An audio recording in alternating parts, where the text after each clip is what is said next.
என்னோடு கூட எடுத்துக்கொள்ளுங்கள். வசனம் சொல்கிறது யோவான் எழுதின சுவிசேஷம்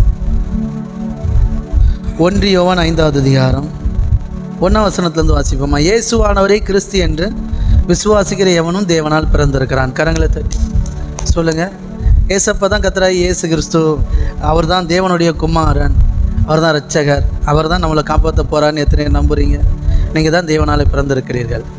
அந்த பிறப்பித்தவரிடத்தில் அன்பு கூறுகிற எவனும் அவரால் பிறப்பிக்கப்பட்டவனிடத்திலும் அன்பு கூறுகிறான். அவர்கிட்ட நம்மளை பிறப்பித்தது தேவன். தேவனிடத்தில் அன்பு கூற நாம் மற்றவர்களிடத்திலும் அன்பு கூறுகிறோம்.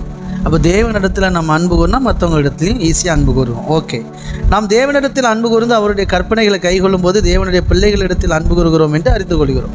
தேவனுடைய வார்த்தையின்படி நடக்கும்போது தேவனுடைய பிள்ளைகள் எல்லார்கிட்டையும் நம்ம அன்பு கூறுகிறவர்களாக இருக்கிறோம். ஓகே, நாம் தேவனுடைய கற்பனைகளை கைகொள்வதே அவரிடத்தில் அன்பு கூறுவதாம்.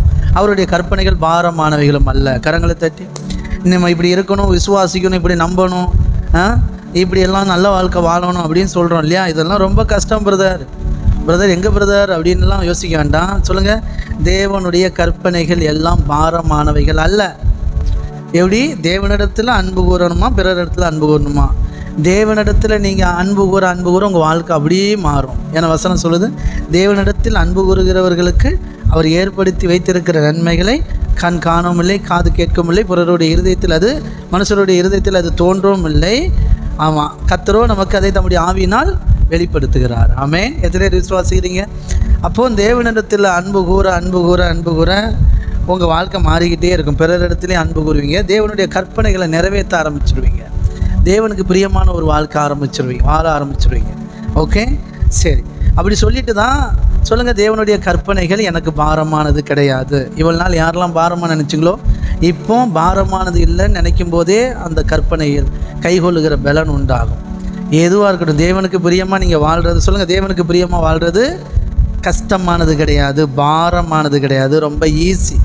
தேவனுக்கு பிரியமாக வாழ்கிறது ரொம்ப ஈஸி. அதான் பார்க்க போகிறோம். எப்படி தேவனுக்கு பிரியமாக வாழ்கிறது ஈஸி அப்படின்னா, தேவனால் பிறப்பதெல்லாம் உலகத்தை ஜெயிக்கும். கரங்களை தட்டி ஆமென். ரொம்ப சிம்பிள். சொல்லுங்கள், எப்படி தேவனுக்கு ரொம்ப பிரியமாக வாழலான்னா, அவருக்கு பிள்ளை நீங்கள், அதனால் நீங்கள் அவருக்கு பிரியமாக வாழ்வீங்க. அவ்வளோதான். நீங்கள் கர்த்தராகிய இயேசு கிறிஸ்து எப்போ சொந்த ரட்சகரை ஏற்றுக்கொண்டு அவரை சாமியை கும்பிட ஆரம்பிச்சிங்களோ அப்போவே நீங்கள் தேவனுடைய பிள்ளை ஆகிட்டீங்க. நீங்கள் பிள்ளைங்கன்னு இருக்கிறது தான் நீங்கள் அவருக்கு பிரியமாக வாழ்கிறதுக்கான அஸ்திபாரமே. சரிங்களா? ஓகே, ஆமென். சொல்லுங்கள், நான் ஏசப்பாவை யாரெல்லாம் நம்பி வாழ்ந்துட்டுருக்கிறீங்க?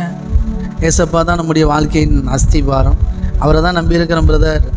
அவர் சிலுவையில் எனக்காக பட்டதை நம்புகிறேன், எனக்காக மரித்தது உயிர் தெழுந்தது, இதெல்லாம் நம்ம அறிஞ்சு ஒரு விசுவாசத்தில் இருப்போம் இல்லையா?